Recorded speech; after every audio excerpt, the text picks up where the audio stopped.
Sorry about that, guys. Sorry to hold you up. We had a great group. Our Wounded Warriors group was out today, and a lot of our former players, which was really neat to have on the field. And was a great day, you know, to be able to be out here and really focus on some other special situations today.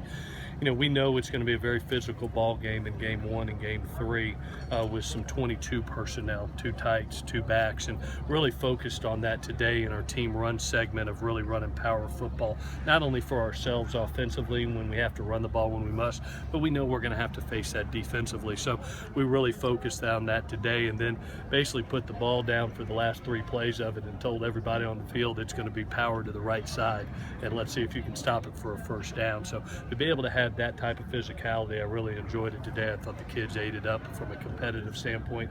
And then at the end of practice, some great learning lessons there with a 2-minute drive, 50 seconds, only 1 timeout. Some great learning lessons for our defense of how important it is to get to the quarterback, get a sack in that situation. And then it's a great learning lesson for our quarterback to get the ball thrown out of bounds. If it's not there, we take a sack and all of a sudden it's a drive ender. So we're learning as a young team how to win situational football, especially at the end of the game. Like I told the kids, those special plays can win or lose championships. I use the example, I don't know if y'all saw the basketball game the other night, Villanova, North Carolina. That play that was practiced every day, you know, you never know when that's going to come out, and you have to be a situational master. Villanova was in that instance. So all these special situations that we're doing, I'm hoping will transgress to the fall as we repeat these and really carry over when they're needed the most in the games. With that, I'll answer any questions that you have. So was Reese scouting for Alabama? I hope not. Reese has always been a good friend, always been a good friend to the Trojans, and it's great having him out here to see that personality, kind of the face of college football, is the face of college football right now. To have him out here and to be around us is absolutely awesome. You know, we're an open forum to the media. As you know, the media is our friend, so we welcome any and all. We're getting some people healthy and back. You know, I see Osa out here coming in and running around making plays. John Houston, actually to get Noah back and to get, you know, some individual and then got part of the team run segment. He's really getting healthy. Still, Lockett was coming off concussion protocol, no contact right now, but can move around. And then Clayton Johnson is still under concussion protocol and with no contact, no practice. So we're getting a little bit healthier, and it's good to get the live reps for some guys. I know it's against your own offensive line, but how do you feel about the pass rush? I mean, you lose 5 seniors, so you got a bunch of new guys, but it seems like they've been getting a lot of pressure the last couple of Yeah, it reminds me so much of, I've said this before, of when Vianney and Toa and Damian were on the offensive line as young guys. You knew how talented they were. They were just young, you know, and learning, and you knew you were going to have to go through a learning curve. You knew there was going to be some, you know, some growth that had to happen, and some growing pains. I think it'll be the same, just to be honest. I think this group is young, they're talented, but they'll go through some growing pains. I think that's any time when you have a young group. But they do have the want to. I think they're getting better every day. Thank goodness we got 4 practices left, and we've got 29, you know, to go in fall. We need every one of them. But I think the group is getting better. I really do, and they're getting to the passer. That's what they were brought here for. They were all really good pass rushers coming out of high school. Now they're out on put on edges, and they're really doing a nice job of getting the quarterback off their spot. That's a great question. I believe Jordan hadn't played a lot before this time. What did you tell him in the offseason? Well, I think I think, you know, each player performs when a system fits them. You know, Malik is not an incredibly big guy. We know that. But, you know, in a 2-gap system, pretty hard for him, right? But when he's put on an edge, what is his strength? His strength is really his quick twitch ability and his ability to get up the field and penetrate right now.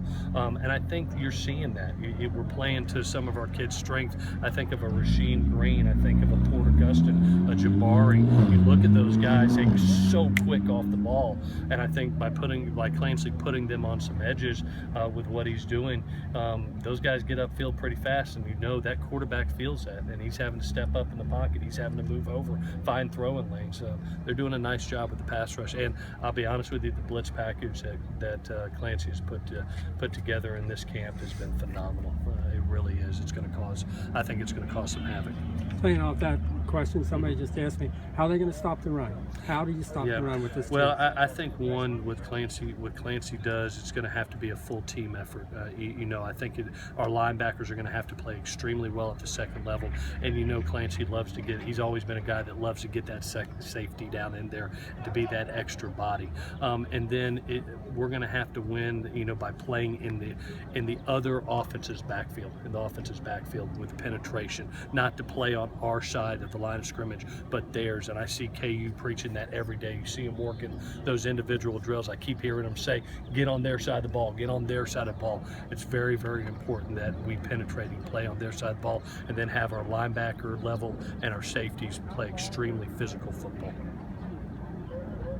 Coach, a few of the guys have said that this new staff is really focused on the little things. What are some of the ways you guys have gone about doing that? We really, even you can see with special teams, you can see with the amount of individual that we're doing. That's what spring is, fundamental techniques. You don't hear the music out here to be able to listen to your coach. It's about assignments, about fundamentals, it's about techniques. That's what wins ball games. It's not, my least favorite word in life is talent. All right, I'm sick of the word, we're a talented team. I want to be known as a tough, technique, fundamental football team. And when you put talent with those three aspects, then you're going to win championships. And that's what this spring is all about, is becoming more fundamental technicians, master of our crafts. It's a good question. Anything else? All right, guys, get out of the way. One last question. Yeah, go ahead. Quarterback, big surprise. Where do things stand right now? Yeah, I think right now, Max is doing a nice job with the experience factor of managing the game. You're not having to tell him a lot of things. He's getting people lined up. He knows the assignments, and he's doing a nice job. And Sam right now, I think, is really doing a really nice job of creating. I think there's been a lot of pressure on him, and you even saw the other day him stepping up the pocket, finding things down the field and making plays. Both these kids are competing at a very high level. Sam Darnold the other day was 94% on the day. I mean, that's an incredible number, and so these kids are playing at a really, really high level. They're competing just like every other position. I would still say that Max is in the lead, but there's not a huge gap. I mean, Sam's playing good ball, and we'll continue. Thank goodness we got 4 more practices and another training camp to continue to improve both guys. So if Sam's completing 94%, what does he need to do to kind of get up to that level? I think one of the things is just not having the quarterback coach in his ear all the time, tell him, hey, watch this, do that. At some point in time, we got to play live ball, and you can see that in those areas where I say, all right, everybody off. Let me see what happens when real live bullets fly.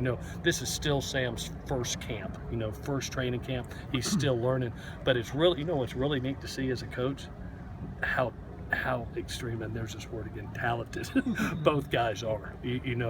Who wouldn't want to be in this position to have an experienced quarterback that's been here a while, have another young talented quarterback that's here.